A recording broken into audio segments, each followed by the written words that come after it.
Husnuzan dengan Allah akan membuatkan orang itu berjaya dalam kehidupannya. Tuan-tuan sekalian, satu kaedah hidup yang Nabi SAW ajak ialah berbaik sangka dengan Allah, kerana Allah akan memberikan seperti mana yang seseorang itu bersangka dengan Allah Azza wa Jalla. Tuan-tuan bangun pagi, sebut dalam hati, insya-Allah hari ini Allah bagi jadi lebih elok daripada kemarin, lebih bahagia daripada kemarin, lebih untung untuk akhirat daripada kemarin. Sebut macam tu, tiap-tiap kali bangun sangka dengan Allah begitu. Kerana Allah sebut kepada Nabi dalam satu hadis, Ana, kata Allah, aku kata Allah, inda husni zanni abdi bi, akan berurusan dengan hamba-hambaku seperti mana yang mereka sangkakan kepada aku.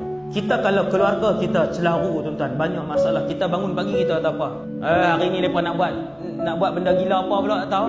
Budak-budak ni lagi.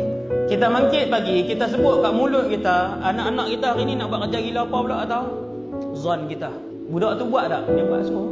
Sebab kita bangun pagi, kita duk zon benda tu.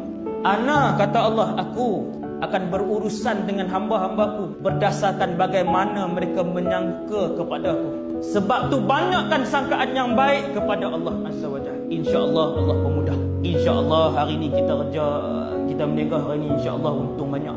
InsyaAllah hari ni kita nak pergi Melaka hari ni, insyaAllah jalan elok lah, insyaAllah. Optimis dengan Allah Azza wa Jalla, itu yang diajarkan.